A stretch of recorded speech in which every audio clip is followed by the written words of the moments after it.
Silkyara tunnel में फंसे हुए 41 मजदूरों के लिए आज 13वां दिन है और आज का दिन भी कोई उम्मीद की रोशनी लेकर नहीं आया। उनके लिए भी, उनके परिवारजनों के लिए भी और वो तमाम लोग जो रेस्क्यू ऑपरेशन में लगातार जुड़े हुए हैं। सिलकारा टनल के बाहर इस वक्त हमारी मौजूदगी है और यहाँ पर आप देखेंगे कि किसी तरीके का कोई एक्शन नज़र नहीं आ रहा है, जो कि इस बात की गवाही दे रहा है कि एक रात और लंबी हो गई है उनकी उस टनल से यहाँ तक की दूरी को कवर करने की। उनके परिवार के इंतज़ार में एक और दिन जुड़ गया है। आज सुबह से अब तक की अपडेट की अगर बात करें तो ये बताया गया कि कल जो मशीन के प्लेटफॉर्म्स थे वो टूट गए थे, उनको वो डिस्टेबलाइज हो गए थे, उनको दुरुस्त किया गया और फिर उसके बाद काम शुरू करने की बात की गई। वेल्डिंग हुई मशीन ने काम करना शुरू किया और थोड़ी देर की ड्रिलिंग के बाद फिर से एक ऑब्स्टेकल आ गया जिसकी वजह से ड्रिलिंग को रोका गया।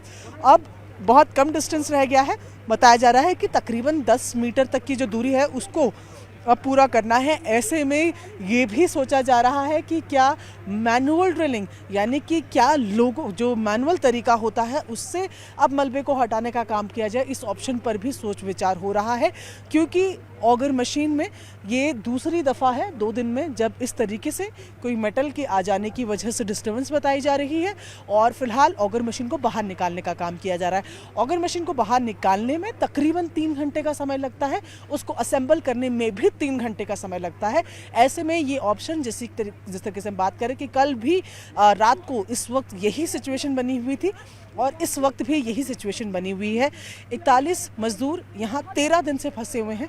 रेस्क्यू ऑपरेशन को हर रोज़ कंटिन्यू किया जाता है। कई एजेंसियाँ यहाँ पर इन्वॉल्व हैं। हर एक एजेंसी यही चाहती है कि जल्द से जल्द जो है मजदूर जो है वो यहाँ से निकले, लेकिन कुछ ना कुछ कारणों से इंतज़ार लंबा होता जा रहा है और आज भी मेटल के आ जाने की वजह से ऑगर मशीन को रोका गया, ऑगरिंग को रोका गया और उसके बाद फिलहाल अपडेट ये है कि रेस्क्यू ऑपरेशन के लिए अभी और समय लगेगा।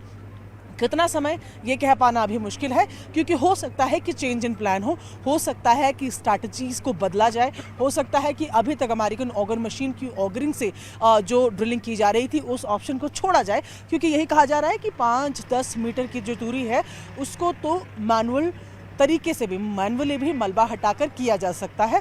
ये आपको मैं एक बार तस्वीरें दिखा दूं। देखिए टनल के बाहर की तस्वीरें ये बनी हुई हैं और यहाँ सिक्योरिटी जो फोर्सेस हैं उनको आप देख रहे हैं तैनात खड़े हैं और अभी भी जो है ये रस्सियाँ जो है वो खुलने का नाम नहीं ले रही हैं। एक रात का इंतज़ार और बढ़ गया है। पीछे आपको एनडीआरएफ की टीम भी चाक चौबंद नज़र आएंगी, तैयार नज़र आएंगी क्योंकि ऐसे हालातों में उनका काम भी बढ़ जाता है।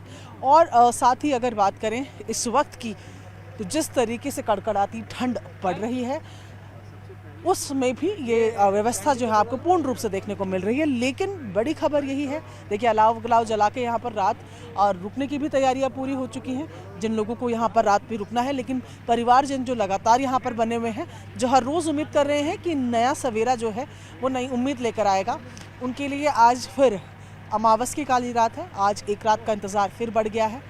कब वो मजदूर बाहर आएंगे ये कह पाना फिलहाल मुमकिन नहीं क्योंकि हर रोज़ एक नई डेडलाइन सामने आती है, पर शाम होने तक कुछ ना कुछ ऐसे हो जाता है कि समय और बढ़ जाता है और ये इसके लिए किसी को दोष भी नहीं दिया जा सकता क्योंकि एजेंसीज ट्राई कर रही हैं। लेकिन जिस इलाके में हम खड़े हैं उसको समझना बहुत ज़रूरी है।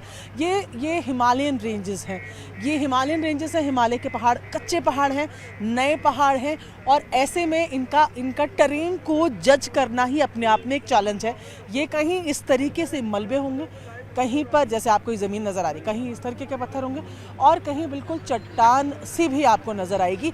और इसी वजह से और क्योंकि ये जो मलबा है ये मलबा ऊपर से भी गिरा है, यानी कि जो टनल बन रही थी उसके ऊपर से भी बना। अब आप देखिए कि कोई भी प्रोजेक्ट जो आज की डेट में बनाए जाते हैं वो 50-100 साल आगे फॉरवर्ड करके बनाए जाते हैं। सोचा जाता है कि ये जो प्रोजेक्ट आज बना रहे हैं कम से कम आने वाले 50-100 साल वो प्रोजेक्ट चले, तो इस हिसाब से ही बनाया जाता है। अब उस हिसाब से बने हुए टनल का एक हिस्सा भी मलबे में नीचे गिरा है। उसी के चक्कर में ये लोहा सरिया जो है वो सब बीच में आ रहा है और उसकी वजह से मशीन जो है वो बराबर रुक रही है। ऐसे में सोर्सेज तो ये कंफर्म भी कर रहे हैं कि अब मैनुअली मलबा हटाने की ही प्रक्रिया रहेगी, लेकिन फिर भी ये इंतज़ार किया जा रहा है क्योंकि फ़िलहाल ऑगरिंग मशीन को बाहर निकालने का काम किया जा रहा है। हमारे लिए अपडेट ये है कि मशीनें बंद हो चुकी हैं, लेकिन वो लोग जो इंतज़ार कर रहे हैं अपनों का, वो परिवार के लोग जो अपने बेटे, अपने भाई, अपने पिता का इंतज़ार कर रहे हैं, उनके लिए ये इंतज़ार एक रात और बढ़ गया है।